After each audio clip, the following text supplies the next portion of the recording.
Hello there reason users, PoohBear here and welcome to my channel. This is just a follow-up video to do with the looper video I just released.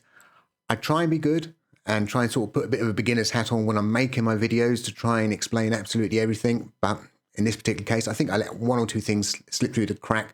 Well, I didn't talk in depth really about the combinator itself, or more importantly, this is a Hamu mod panel. I know I mentioned it, but obviously this is a free rack extension. Here's another free rack extension by Leonard Live called Select Program. So this video, I just want to touch on some of Hamu's other sort of rack extensions I've got, and the same with Leonard Live's, because they are very, very sort of useful stuff, and all their items are really free. So to kick off, I think I want to pull up this particular comment here. Let me just zoom in so we can get this zoomed in. So this is the Hamu devices. Unfortunately, the dev passed away quite a while ago because they're quite old devices. I've been using them obviously 10 plus years, and he's made them free. I think one important thing to note, and let's see if we can pull up all these devices here. These are the actual mod panels. They come, I only use the purple ones because I know that he didn't like the black ones. He made them special because he had, I wouldn't say he's put under pressure, but quite a few people asked for black ones. He made the black ones. I laughed my head off because he made them much more expensive. Well, it wasn't a lot more expensive than the purple ones, and they're exactly the same thing. But anyway, the important thing I suppose about these particular devices, because they are a utility device, but they are an instrument. So inside Reason, you'd find them under the instrument section, not under utilities, whereas all the other stuff he's done are utilities, and that's where you would find them. It'd be fair to say some of these utilities are pretty niche in what they actually do. Some may look complex, but actually, when you actually get into them, they're actually dead easy to what they really are doing and really, really useful. Now, the mod panels themselves were, you could say, because they've been around such a long time, and obviously before we got the Combinator 2, the Combinator 2, I think, I wouldn't say killed it off, but I obviously moved myself more towards a Combinator 2.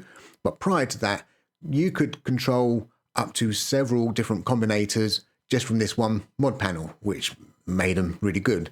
Obviously, you can still do that today. But I say because of the amount of controls you can get onto a combinator now, you can obviously do so much more stuff within a single combinator, whereas because we only had 4 controls and 4 buttons in the previous combinator, you ended up having more combinators. So it was very useful for that. And with the smaller mod panels, you might think, oh, why would I want ones with smaller buttons? Well, these came with like a CV note and gate breakout boxes on the back. So a lovely little trick to do with something like that. Let's actually go and pull one up, shall we? Where am I? Clicking on the wrong screen. God, I love doing that, don't I? So this is Hamu. Where's Hamu? There. And let's go and grab. Oh, look, I've just done it myself. I just told you that these are instruments, and I went under utilities. So I do that a lot. And let's go and pull up that one there. That one there would do. Here we go. And we can zoom in on this. So it gives us our note and gate data, which is sort of really handy stuff. And there weren't many devices where you could break out the note and gate data within Reason. Obviously, now there are quite a few devices, and with the players, it's so much easier to do it with the players. But prior to that, this was one of the ways, and it also had poly CV, so not many things supported the poly CV stuff, so it had that all built in. So a real dirty little trick, what I love doing with this sort of stuff, you can also do it with some players, what I love doing with this is you can actually just come along, play yourself a chord, and you can actually have the notes going off to different instruments, totally different instruments, make them sound quite similar, and you get yourself a really, really nice fat sound. But anyway, that's just a little side thing. So my combinator as a whole doesn't do anything. I say, I only had this combinator literally because you had to have the name Looper. Sitting down to quickly do this video, I thought, I was having a little think about things, and it just dawned on me, I should have called the patch name Looper something, because it takes the patch name, whatever the patch name is you load up, it would put that as a label. And I should have really called my patch name Looper something, but the reason it was called utils Looper is because I've got many other different utils. One what does randomization, one what does copy and pasting of oscillators, and another one which has got pure radio buttons, so you can obviously turn your own MIDI controls into radio buttons when you're doing stuff. So that's why I got stuck in this naming convention, and this is why we ended up with, obviously, a combinator. And as I say, we've got some live stuff. Did I actually show that? I may be going mad. I'm trying to think where I was. Here we go. We saw that stuff.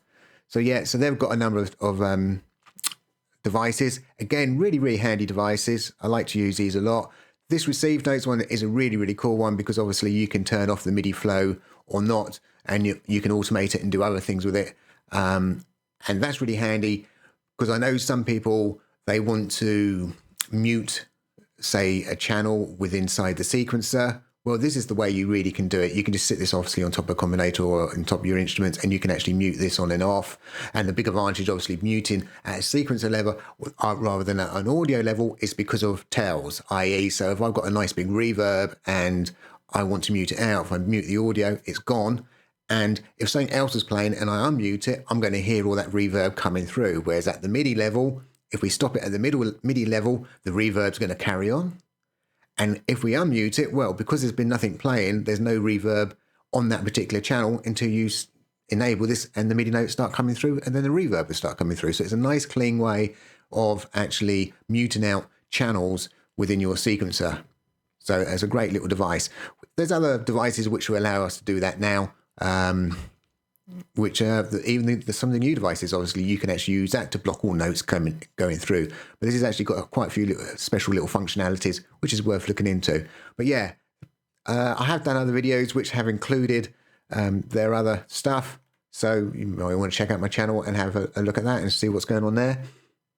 But mainly, as I said, we've got ourselves a box standard combinator, free, Mod Panel 16, which sits inside it, and the Leno Lives Select program.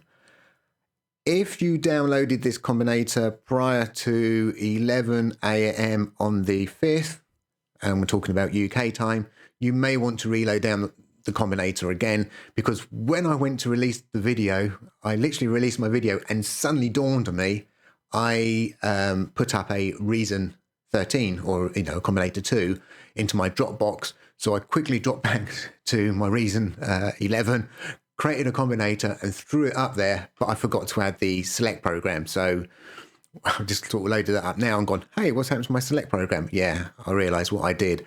So that was me a little bit too much haste there and not thinking about what I was doing. So yeah, you might want to re-download that combinator if you want to have that in there. And that only just shows the numbers to do with what bars you're set to anyway. Hey, I'm waffling. I love waffling. So it's just left me to say, well, thanks for all the feedback. I absolutely love it. I'm glad some people are making use of this. And yeah, bye for now.